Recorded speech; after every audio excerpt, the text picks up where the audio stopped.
Na dia teo aza ireo fampitandremana nataon'ny prefektoran'Analamanga dia nanambara ireo mpikambana avy ao amin'ny Sendikan'ny mpiasan'ny fadin-tseranana na Nisafidy fa tsy maintsy anatanteraka fitokonana izy ireo manomboka rahampitso alakamisy. Nanazava moa ny solotenan'ny mpikambana ao amin'ny Nisafidy fa tsy mitombina ny antony nolazain'ny prefektoran'ny polisy an'Antananarivo tsy ahafana manatanteraka izany fitokonana izany. Noho izany atao manerana ny nosy izany fitokonana izany ary aharitra 27 manomboka ny alakamisy ka tsy hifarana raha tsy ny zoma 20 Oktobra hoy ny avy ao amin'ny sendika. Mandritra izany fotoana izany dia ny entana mora simba toy ny fanafody, ny biby mbola velona sy ny razana ihany no omena alalana ivoaka ny fadin-tseranana ho hatrany ny loharano Vaovao.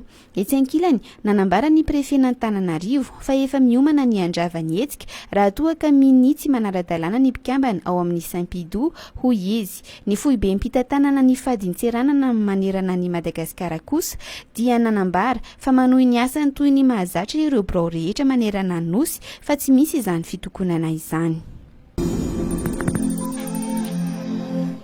Vao maraina dia ny fampitaona teny amin'ny tokotany malalaky ny Oniversiten'Antananarivo indray ireo mpiasa mpandraharaha nanohy ny FITAKIAN'izy ireo.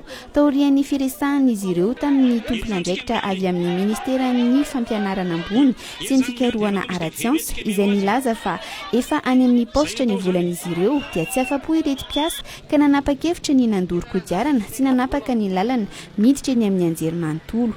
Tsy ela taorian'izay dia tonga teny an-toerana ny mpitandro ny filaminana nananala ireo sakana. Nitoy moa ny fifampiresahana teo amin'ireo mpitarika, ny tolona sy ireo tompon'andraikitra avy amin'ny oniversite sy ny ministera izay nanome toky fa andro any alarobia ihany no tonga any amin'ny banky ny reto mpiasa tsirairay ny vola. Taorian'izay dia nanapa-kevitra ny mpiasa fa ato ny fitokonana ka hitoy izany rahampitso alakamisy raha tsy tonga ny karaman'izy ireo.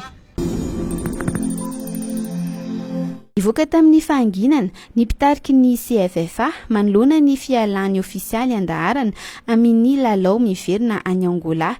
Ny tombotsoan'ny kaominina no ambony no ny tombotsoan'ny klioba raha ny nambara ny enitsora-kotoarmanana atao koa hoe tota izay be ny tanàna an-daharanofotsy. Nisafidy ny anangana ivitoerana mpanofanana izahay fa tsy hitsapatsapa ny Afrika hoy izy nandritra ny valandresaka nataony ho an'ny mpanao gazety andro any alarobia.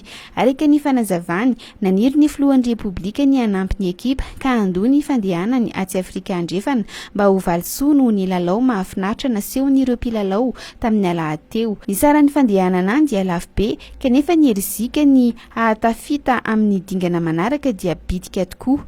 Ny manofa fiaramanidina ho any Angola dia andaniana 470 tapitrisa ariary any ho any nefa afaka manorina foto-drafitrasa mety ampandroso ny kaominina amin'ny vola be io isika hoy ihany tota entso rakotoara. Nanolo-kevitra ny hanangana ivitoeram-panomanana ary ny filoham-pirenena raha anambarany ihany.